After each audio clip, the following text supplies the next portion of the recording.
7 ఏళ్ల south Africa కళ మొత్తానికి నెరవేరిందని చెప్పొచ్చు.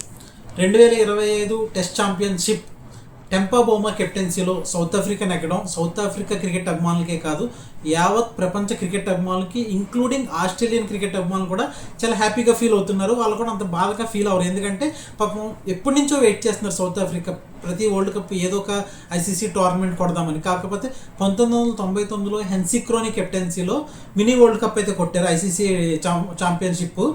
అది ఫస్ట్ మాట ఇనాగ్రేషన్ ఛాంపియన్షిప్ కొట్టారు వెస్టిండీస్ మీద. వాళ్ళు అయితే ఫైనల్లో తర్వాత ఇప్పుడే టెంపా బౌమా కెప్టెన్సీలో కొట్టడం. నిజంగా మక్రన్ అయితే చాలా సూపర్ ఇన్నింగ్స్ ఆడాడు. టెంపా బౌమా కూడా చాలా బాగా అద్భుతంగా ఆడాడు. ఒకనొక దశలో సౌత్ ఆఫ్రికా ఓడిపోతుంది అనుకున్నాం, కానీ మొత్తానికి సెకండ్ ఇన్నింగ్స్లో అయితే బౌన్స్ బ్యాక్ అయితే చాలా అద్భుతంగా అయితే ఆడారు. ఇంకొక మెయిన్ మ్యాటర్ ఏంటంటే, నేను మ్యాచ్ చూస్తున్నంతసేపు ఒక క్వాలిటీ క్రికెట్ చూస్తున్నాను అనిపించింది నాకు. ఎందుకంటే గత 2 months నుంచి 3 months నుంచి ఐపీఎల్ చూసి ఒక పిచ్చ క్రికెట్ చూస్తున్నాను. ఆ పాన్ మసాలా యాడ్లో మధ్యలో ఏవో 4-5 యాడ్లు వస్తాయి.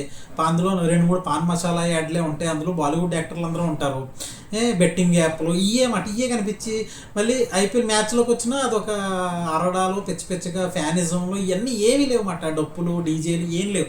చాలా క్వాలిటీ క్రికెట్, చాలా ప్రశాంతంగా ఒక మంచి క్రికెట్ చూసాను అనిపించింది చాలా నాళ్ళ తర్వాత. నిజంగా ఇంగ్లాండే వాళ్ళు వేరే దేశాలు ఇద్దరు ఆడినా సరే ఇంగ్లాండ్ వాళ్ళు వచ్చి మంచి అప్రిసియేషన్ అయితే ఇచ్చారనిపించింది.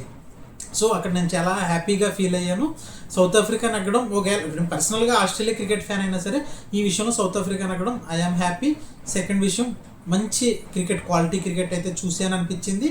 So all the best South Africa. ఇంకా ఇలాంటి విజయాలన్నీ సాధించాలనుకుంటున్నాను. ఇంకొకటి ఏంటంటే, ఒకవేళ కనుక ఇండియా కనుక సెలెక్ట్ అయ్యంటే బహుశా ఆస్ట్రేలియా కొట్టేదేమో అనిపిస్తుంది. ఎందుకంటే last 2 test cricket championship final కూడా ఇండియా ఫైనల్స్కి వెళ్ళింది. ఫస్ట్ న్యూజిలాండ్ కొట్టింది, తర్వాత ఆస్ట్రేలియా కొట్టింది.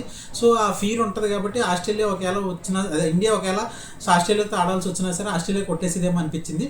సో సౌత్ ఆఫ్రికా నగ్గడు ఇండియన్స్ కూడా చాలా హ్యాపీగా ఫీల్ అవుతున్నారని మనస్ఫూర్తిగా కోరుకుంటున్నాను.